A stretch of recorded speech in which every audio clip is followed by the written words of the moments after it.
Hey, y'all, and welcome to Trials to Triumphs. I'm Ashley Blaine Featherson-Jenkins, but you can call me ABFJ.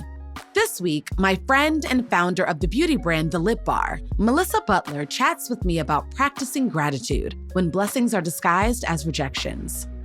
It's easy to be thankful when we set goals for ourselves and are able to achieve them without a struggle. When I'm in a season of abundance, I find grace in every corner of my life. But what do we do when what seems to be for us falls just outside of our reach? It's in those moments that God reminds me that He is always intervening on my behalf, even during times of disappointment.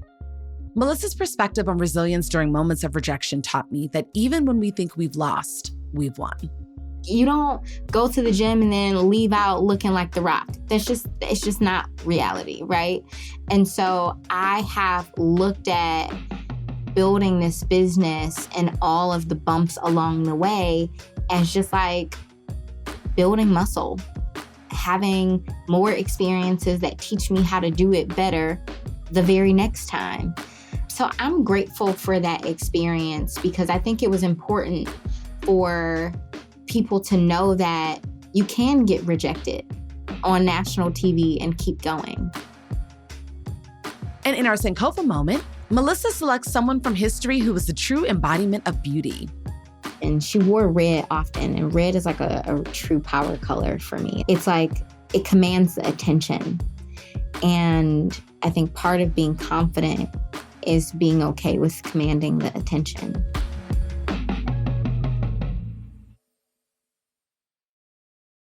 Hi, Melissa. Welcome to the pod.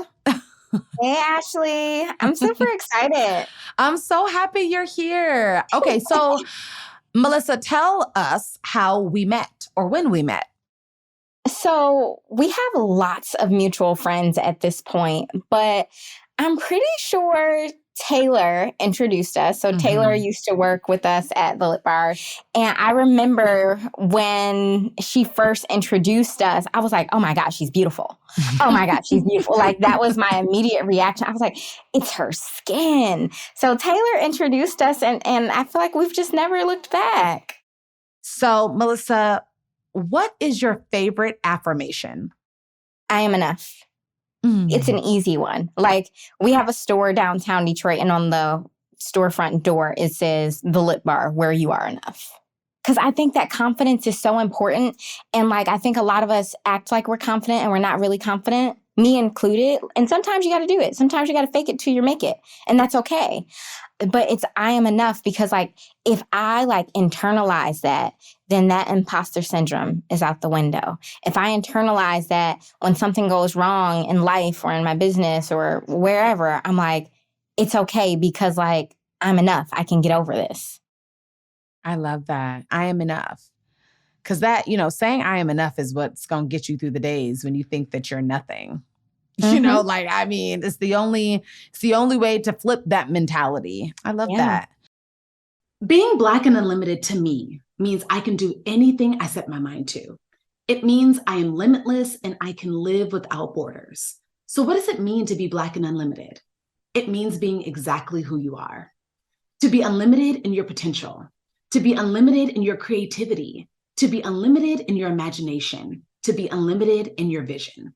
Throughout the year, join Walmart in amplifying the voices of Black brands and creators, giving them a stage to spotlight their unlimited brilliance.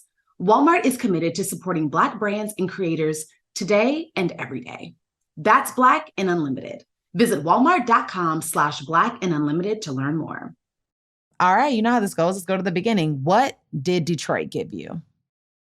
I love Detroit so much. Like I do. Like I'm probably Detroit's #1 fan because it taught me about my Blackness in a way that I probably didn't come to appreciate until I was an adult. Because Detroit is one of the Blackest cities in America. It is, I believe, 77% Black. And so with that being said, I grew up around Black excellence and Black poverty. My parents were both incarcerated. This is what a lot of people don't actually know. And so I was able to sort of see the stories of Blackness that they show on the news, which oftentimes are not positive, while also seeing people in my family who were entrepreneurs and lawyers, or, being in a city where the mayor was Black and the police chief was Black. So I had never had an experience where I wanted to be something or someone else. I knew that being Black was enough. I knew that it was okay to be Black. I knew it was beautiful to be Black. It was my standard. And so it wasn't until I got out into the world that I was like, oh, wait, we got all these people hating on us. Wait a minute now. Like, it was such a rude awakening, because like I grew up in sort of this like oasis. And so when I left Detroit, I was like, oh, wait a minute.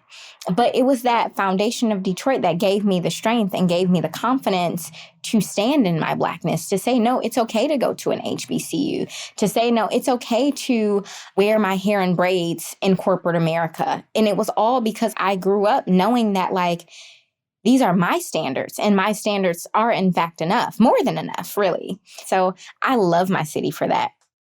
Wow. Well, I, too, have a love affair with Detroit. From my first visit there, it just felt like home. So, Melissa, I want to talk about your upbringing.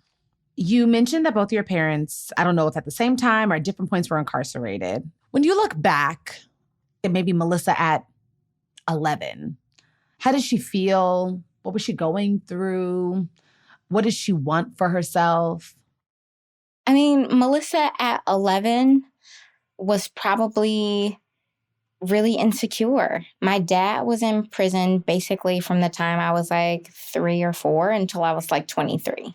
And then my mom went to prison for like 2.5 years between the ages of maybe 6 and 8, or maybe like 5 and 7, something around there.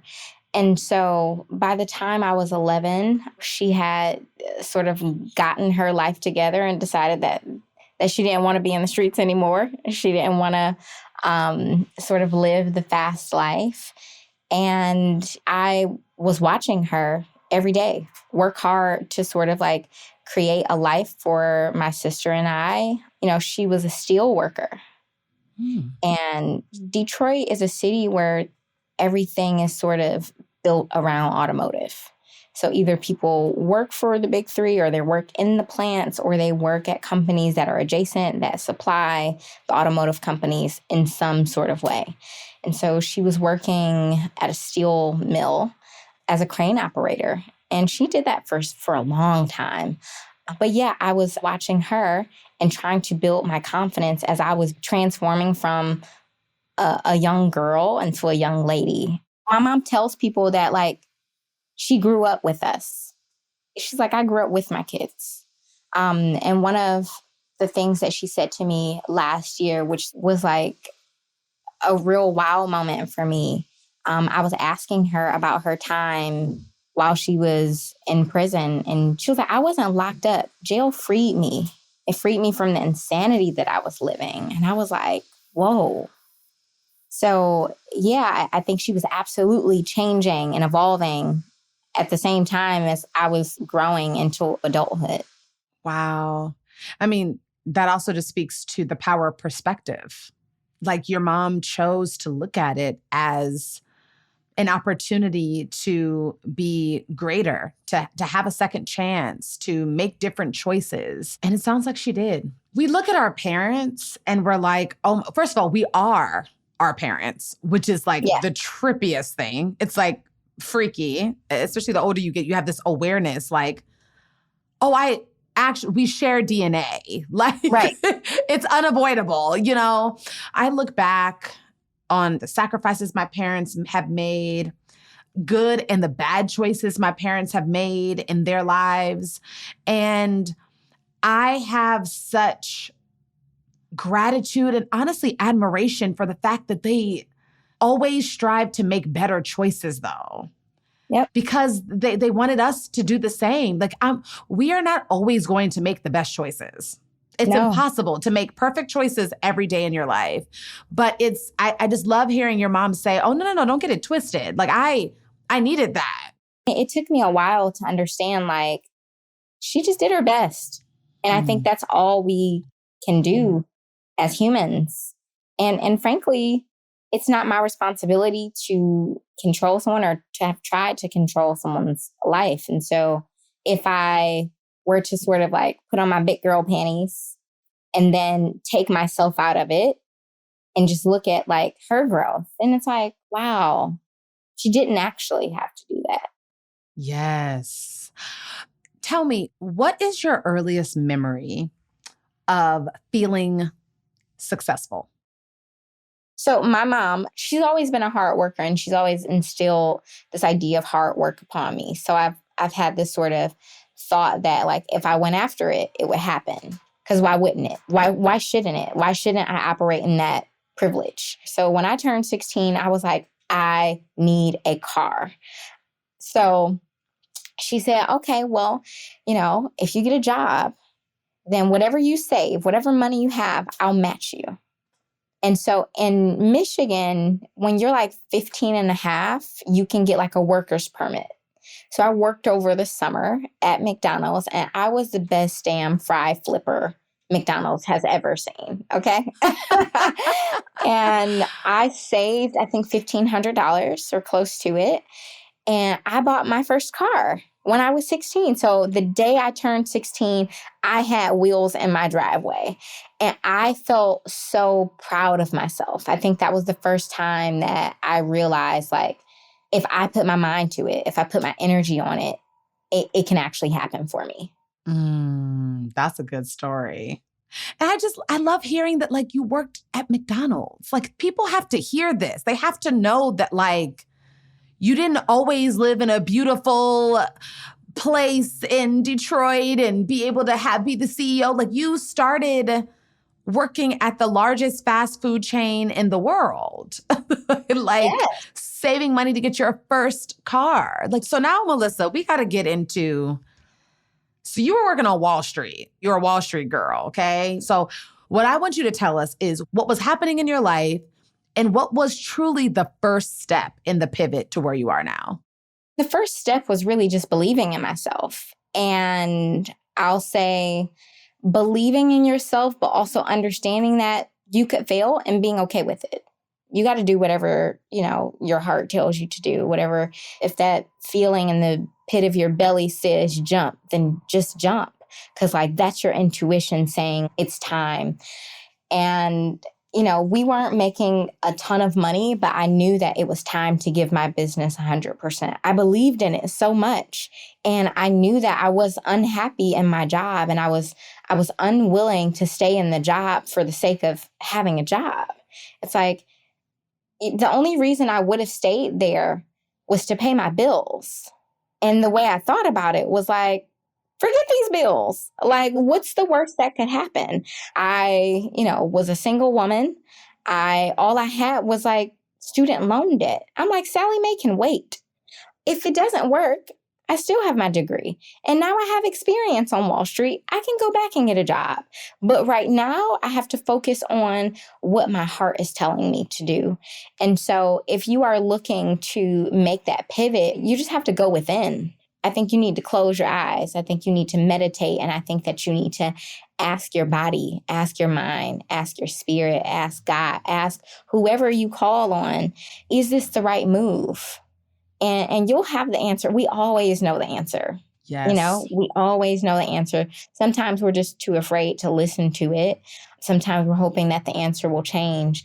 And so I made the leap, and I didn't look back, even though, we were struggling. I thought that I had saved a year's worth of my expenses. I was living in New York at the time. I was living in an apartment in Brooklyn with Roscoe, who's our creative director and my best friend. She's been there since day one. We're sharing an apartment in Brooklyn. And I was like, okay, I'm going to save up my half of the rent for the year before I quit. That money ran out so fast, Ashley. Listen. That junk was gone, okay? We were Airbnb-ing her room. She moved into my room. We Airbnb'd her room for the summer to pay the rent. We were doing stuff like that. Just crazy, because I was like, I have to keep going. I can't just stop because it's getting hard. And that's why you don't see a lot of entrepreneurs go the distance, because people aren't always in the position to just decide to quit their job. People oftentimes do have more responsibility. People oftentimes are unwilling to sacrifice their lifestyle. I was willing to sacrifice it all.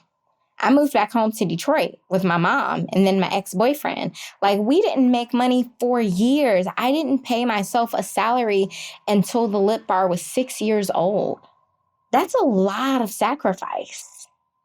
And so when people praise me today, like, your business is growing so fast, or like, you're doing so well, it's like, I put in the time and I put in the effort because I didn't know how to be a CEO. I didn't know how to run a beauty business. Like, no one just knows that.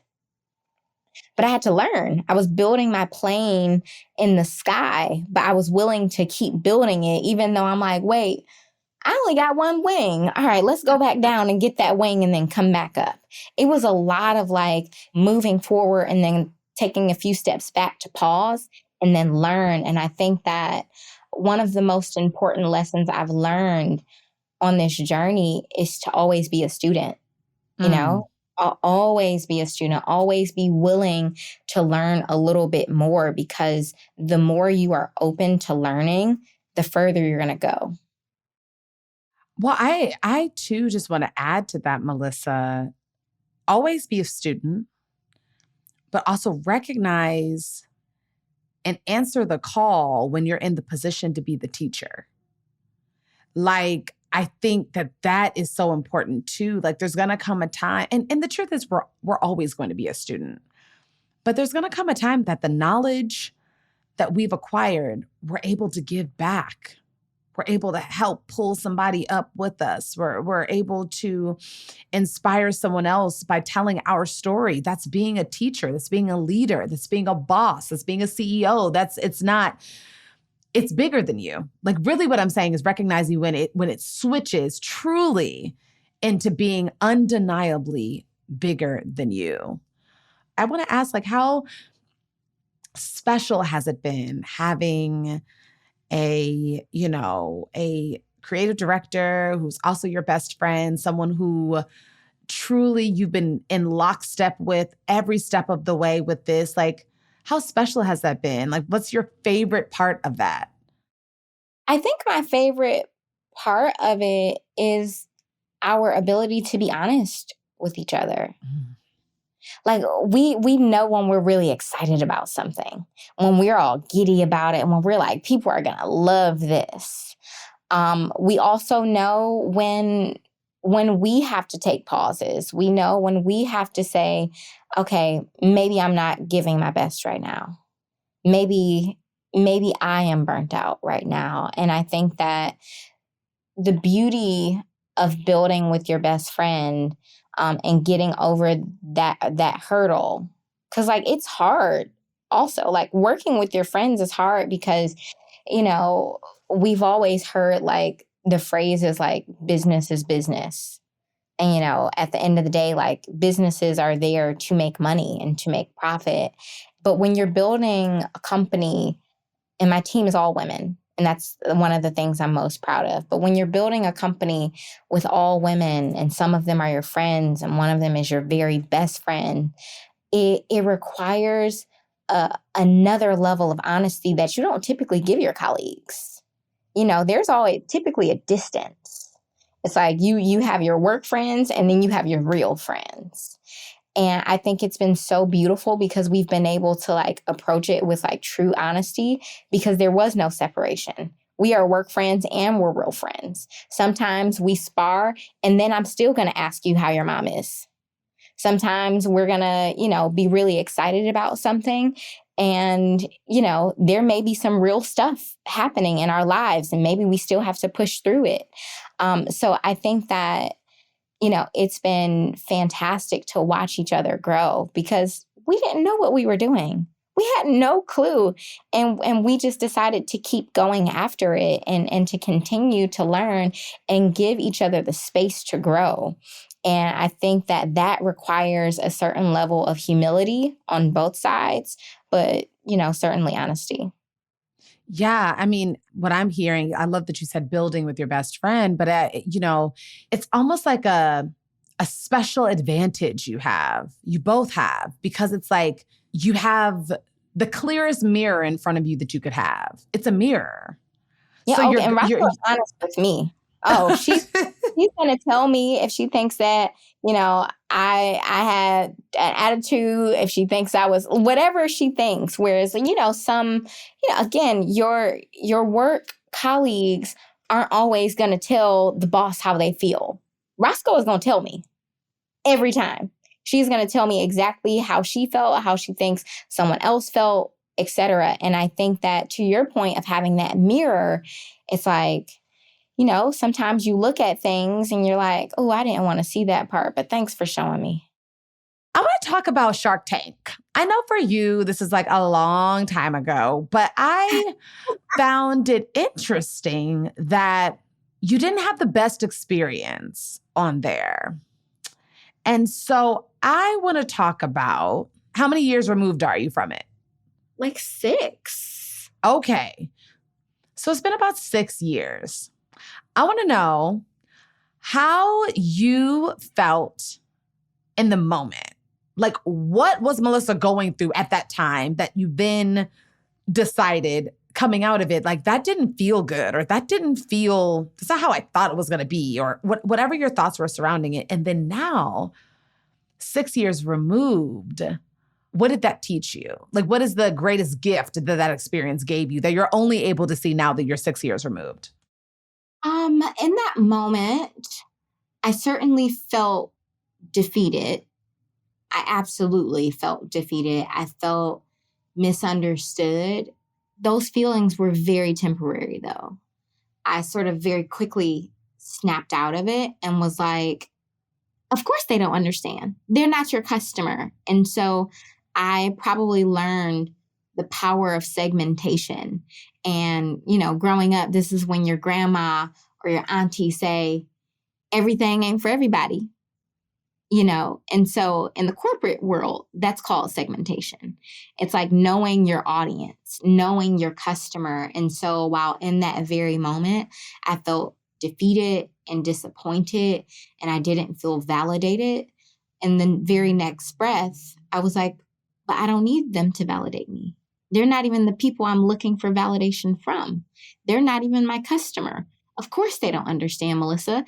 And sort of this, being mean to myself moment, I'm like, that was stupid for you to go on there anyway. Why did you think they would understand? And so it became this moment for me where it was like, it seemed unfathomable. It seemed so ludicrous that I would have ever expected them to get it in the first place. And so I think that was sort of like a combination of, truth and like a coping mechanism. Like, okay, if they don't want me, I don't want them. And today, 6 years later, I think it has truly taught me the power of self and the power of resilience. So many people were inspired that we kept going. I didn't realize that this would happen. I didn't keep going to prove them wrong. A lot of people have that sort of misinterpretation. Like, yeah, take that, Shark Tank. She kept going. And it's like, I didn't start my business for Shark Tank, and I didn't keep going for Shark Tank. It was never about them. And like I said, when I started the business and when I was running out of money very early on, I became very comfortable with failure. And so like Shark Tank was just like one of the many things that went wrong. But as an entrepreneur, things go wrong every single day. Like literally just before we jumped on this call, I had a very tough conversation. And these things happen really often, but I don't look at them in the way I think some people look at them. I look at all of these moments where it doesn't feel good, or you might be a little disappointment, or some people may call it failure, as just another opportunity to try it again. It's like going to the gym. You can't go to the gym and think that you're going to be like beast mode the first time. No, that's unrealistic. Like you don't go to the gym and then leave out looking like The Rock. It's just not reality, right? And so I have looked at building this business and all of the bumps along the way as just like building muscle, having more experiences that teach me how to do it better the very next time. So I'm grateful for that experience because I think it was important for people to know that you can get rejected on national TV and keep going. You know, a lot of people said to me like, oh, I would have quit after that because that was embarrassing. And it's like, but what's embarrassing? Embarrassing to who? Melissa. Like woo. what part of it, makes you want to go into a corner? Does that mean like every time something goes wrong and somebody sees it that you're going to stop it? And I'm happy that I was the person that experienced it because I felt like I was built for it. I serve as that reminder to many, I think, especially Black women in business, that sometimes it doesn't go right the first time, but that doesn't mean that you should give up. Just because it doesn't go according to plan doesn't mean the plan is doomed. I'm like, why would I do that? Oof.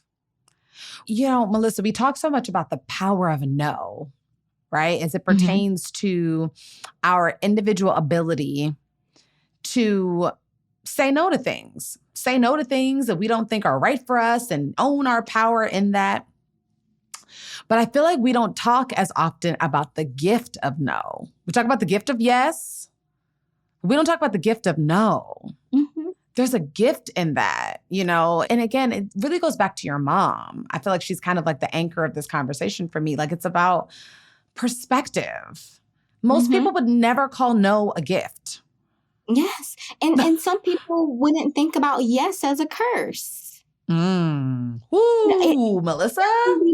There can be both. I want us to stop thinking in a linear way, whether that's about beauty. There is no one beauty standard. Every yes doesn't mean that like the world opens up. And there are consequences to every single thing. Some people might say, oh, Melissa is a boss.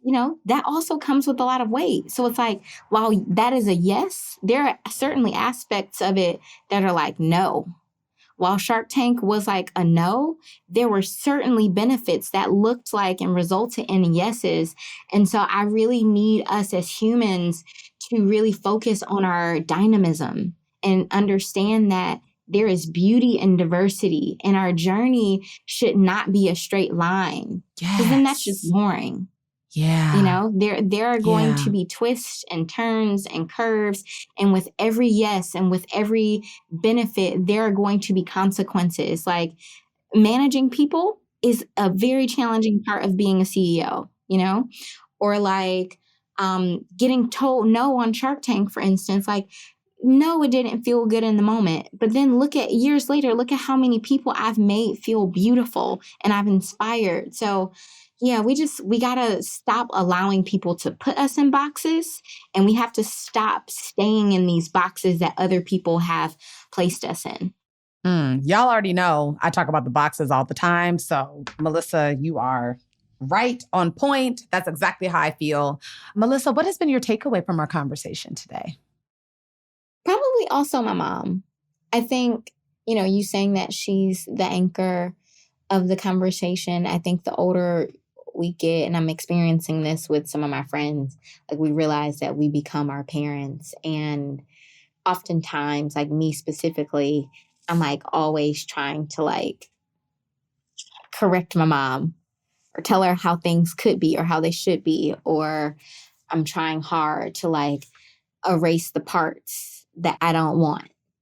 And I realize that it's just there. And like, I can either practice radical acceptance and embrace it, or I could spend the rest of my life trying to undo what's already done. And it's not productive or useful. So yeah, I appreciate that part of the conversation. I love that. My takeaway is to strive to wake up every day feeling that I'm enough and being okay with whatever that is that day. We started with these affirmations, but like affirmations are like very trendy right now, right? But like not saying that we have these affirmations and not truly living these affirmations, not truly affirming ourselves every day. And so, my takeaway is the reminder to simply affirm myself every day. Some days I might have 20. Some days I might have 1. Right. But to make sure that I'm affirming me, I have no problem affirming others. I have to start with myself. And so thank you for that reminder, my friend. Melissa, I want you to know that I thank you. I love you and I honor you so deeply. I'm so proud of you, Melissa. You inspire me. I cannot tell you how much you inspire me. And I am just so happy that I get to call you friend. Oh, that is so sweet. I want to just give you a hug. I got to come to the D. You got to come to the D.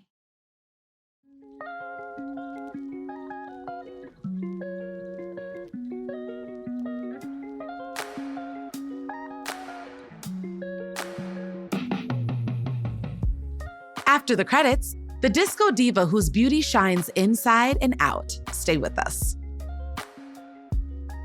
Thank you for listening. This podcast is produced by LWC Studios for OWN. The show's executive producer is Juleka Lantigua. Managing producers are Camille Stennis and Paulina Velasco. Editing assistance from Jordan Cowling. Mixed by Kojin Toshiro. Assistant producers are Michelle Baker and Shanice Tyndall. If you enjoyed listening to this episode, and we hope you do, please make sure to subscribe, leave a rating, and review wherever you listen to your podcast to ensure you hear the next one. Melissa, who is someone from history that was the embodiment of beauty? Oh, Shaka Khan. Easy. Easy. I mean, she's history, but also she's like one of my beauty icons. Her and Donna Summer. Like, I love that they were unafraid of, like, seemingly unafraid of who they were. And they showed it. They showed up and they showed out. And Shaka would always have on, like, she would have her big hair, her red lip, and she wore red often. And red is like a true power color for me. It's like, it commands the attention. And I think part of being confident is being okay with commanding the attention. So I just love those two. Love it. Shaka and Donna. I love it.